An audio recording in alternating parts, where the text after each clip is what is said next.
મારું નામ અંકિતા છે. આજે હું તમને મારા અને મારા પતિના મેનેજરની ખૂબ જ આકર્ષક વાર્તા કહીશ. આ લગભગ 4 વર્ષ પહેલાંની વાત છે.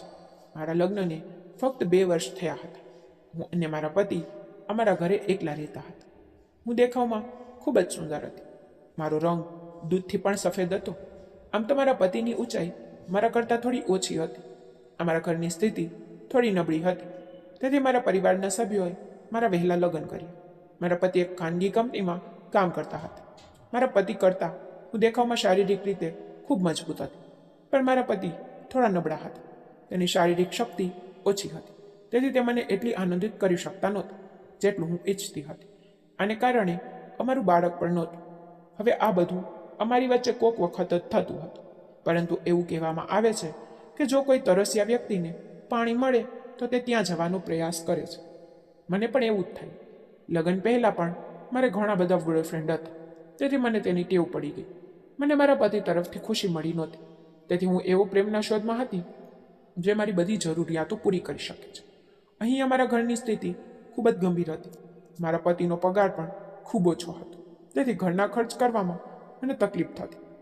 આને કારણે મારે મારા વ્યક્તિગત ખર્ચને નિયંત્રિત કરવો પડ્યો. મારા પતિને મુંબઈ સ્થાનાંતરિત કરવામાં આવ્યા હતા અને અમને કંપની વતી રહેવા માટે એક નાનો ઓરડો મળ્યો. અહીં આવ્યા પછી હવે હું મુક્ત ફરવા જઈ શકતી હતી. આખો દિવસ મારા પતિ કામ પર જતા હતા અને હું ઘરે એકલા રહેતી હતી. ટીવી જોઈને, મોબાઈલ જોઈને હું મારો સમય પસાર કરતી હતી. થોડા દિવસો આ રીતે પસાર થયા અને મારું જીવન સંપૂર્ણપણે બદલાઈ ગયું. સાંજે મારા પતિએ મને કહ્યું કે તેની કંપનીના મેનેજર કાલે જમવા આવ્યા છે, કંઈક સારું બનાવશે. તો મેં તેને કેટલાક માલની સૂચિ આપી. તેઓ તરત જ ગયા અને માલ લીધો. બીજા દિવસે સવારથી જ મેં બધી તૈયારીઓ શરૂ કરી. પહેલાં ઘર સાફ કર્યું, થોડું શણગાર્યું, પછી રસોઈ કરી. મારા પતિ સાંજે 6 વાગે ઘરે આવ્યા હતા. તે મારું કામ જોઈને ખૂબ ખુશ થયા. તે તેની સાથે એક બોટલ પણ લાવ્યો. સમજી ગઈ કે તેને પીવાનો કાર્યક્રમ છે. મેં તેને પૂછ્યું કે તમારો મેનેજર કેટલા સમયમાં આવશે. તેને કહ્યું 8 સુધીમાં આવી જશે. તમે પણ સારી રીતે તૈયાર થાઓ, ઘરના કપડામાં ન રહેશો. તે ખૂબ મોટો માણસ છે, આપણે બંને તેમની સામે સારા દેખાવા જોઈએ.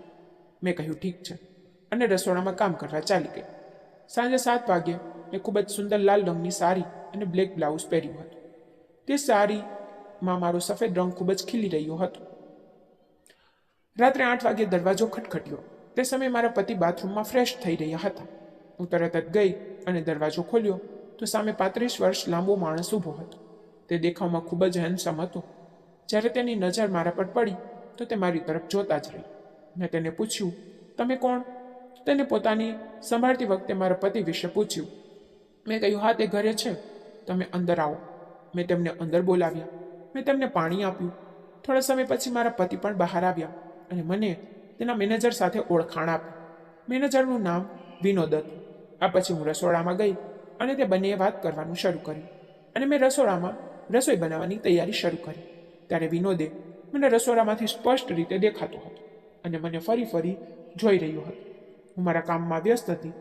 થોડા સમય પછી મારો પતિ અંદર આવ્યો અને સોડાના 2 ગ્લાસ લઈને બહાર ગયો. અહીં હું ખાવાનું બનાવતી હતી અને તે ખાવા પીવામાં વ્યસ્ત હતા. આમ વિનોદ વારંવાર મારી તરફ જોતો હતો. તે મને ઘણીવાર જોયા પછી હસતો હતો.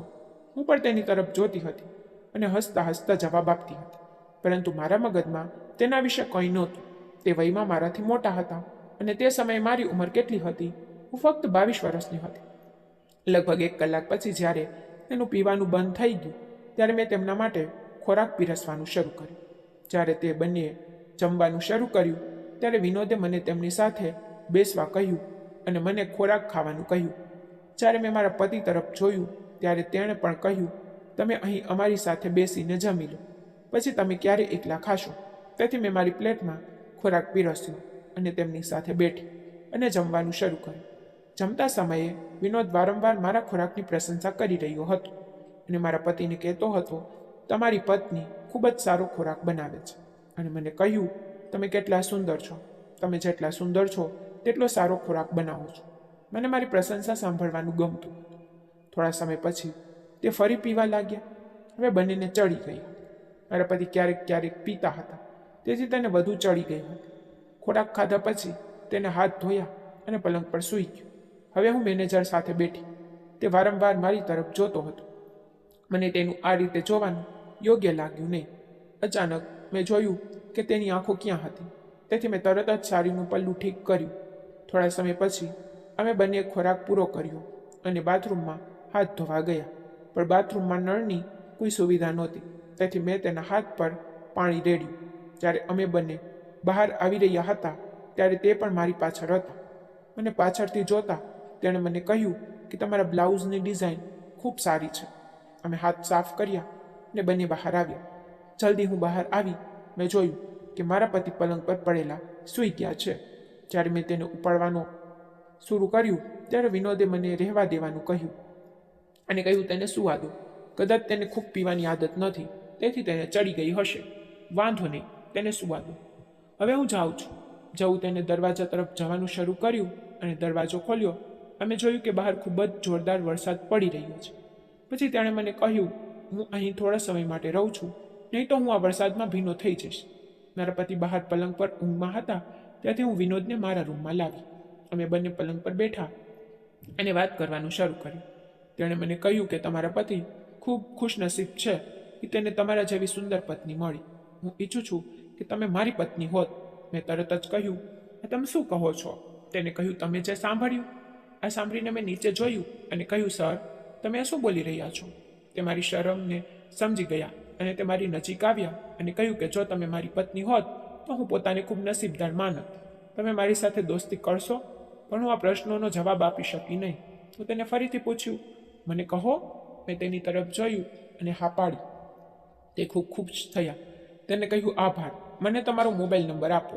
અમે મોબાઈલ નંબરો એકબીજા સાથે શેર કર્યા. મારા પતિને તેના વિશે કંઈ ખબર નહોતી. તે આરામથી પલંગ પર સૂઈ રહ્યા હતા. થોડા સમય પછી વરસાદ અટકી ગયો અને તે ચાલ્યા ગયા.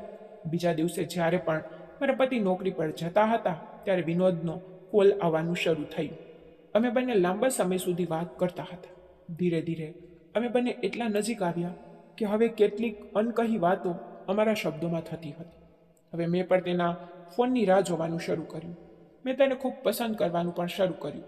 આમ જ 1 મહિનો પસાર થયો. એક દિવસ અચાનક સાંજે મારો પતિ નોકરીથી ઘરે આવ્યો અને કહ્યું કે તેનું પ્રમોશન થઈ ગયું છે. તે દિવસે અમે બંને ખૂબ ખુશ હતા. જ્યારે બીજા દિવસે વિનોદનો ફોન આવ્યો ત્યારે તેને મને કહ્યું કે અંકિતા મેડમ, મારી પહેલી ભેટ કેવી હતી? આટલું કહેતા હું સમજી ગઈ કે વિનોદનો મારા પતિના પ્રમોશનમાં હાથ છે. જેણે મારા પતિને પ્રોત્સાહન આપ્યું. હું ખુશ હતી અને મેં તેનો આભાર માનવાનું શરૂ કર્યું. મારા પતિનું પ્રમોશન થયું ત્યારથી તેને શહેરની બહાર જવાનું શરૂ કરી દીધું. મારી અને તેના મેનેજરની મિત્રતા આ રીતે ચાલી રહી હતી. હવે તે મારા ઘરે પણ આવી રહ્યો હતો જ્યારે મારા પતિ ઘરે ન હોતા. પરંતુ હજુ સુધી અમારી વચ્ચે કંઈ ખોટું થયું નહોતું. અમે ફક્ત એકબીજા સાથે વાત કરતા હતા. આમ સમય પસાર થતો હતો.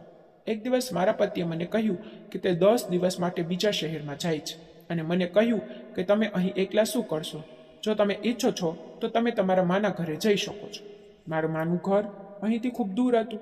તેથી મેં તેને કહ્યું, કોઈ સમસ્યા નથી, હું અહીં એકલા રહી શકું છું, તમે શાંતિથી જાઓ. આમ 2-3 દિવસ પછી મારા પતિ ચાલ્યા ગયા. બીજા દિવસે વિનોદનો સવારે 8 વાગ્યે કોલ આવ્યો. તે જાણતા હતા કે મારા પતિ કામ માટે બહાર જઈ રહ્યા છે. જ્યારે અમે બંને વાત કરવાનું શરૂ કર્યું ત્યારે તેણે મને કહ્યું કે મારે તમને મળવાનું છે. તેથી મેં તેને રાત્રે 9 વાગ્યે ઘરે આવવાનું કહ્યું. આમ પણ તે હંમેશા ઘરે આવતા હતા, પરંતુ આ સમયે મને તેના મગજમાં કંઈક અલગ લાગ્યું. તે રાત્રે મેં જાળીદાર ગુલાબી સાડી અને સ્લીવલેસ બ્લાઉઝ પહેર્યું હતું. દરવાજાની ઘંટી બરાબર 9 વાગ્યે વાગી. ત્યારે મેં દરવાજો ખોલ્યો. સામે વિનોદ હતો. તેના હાથમાં બેગ પણ હતી. મેં તેને પૂછ્યું, આટલી મોટી બેગ? તો તેને કહ્યું, મેં મારા ઘરે કહ્યું છે કે હું થોડા દિવસો કામ માટે બહાર જાઉં છું. ઓફિસમાં પણ 10 દિવસની રજા લઈ લીધી છે. હું અહીં થોડા દિવસો પસાર કરવા માંગુ છું. શું હું અહીં થોડા દિવસો માટે તમારી સાથે રહી શકું છું? આ સાંભળીને હું ખૂબ નર્વસ થઈ ગઈ અને તેને કહ્યું, જો કોઈને ખબર પડે તો આવું કંઈ ન કરો.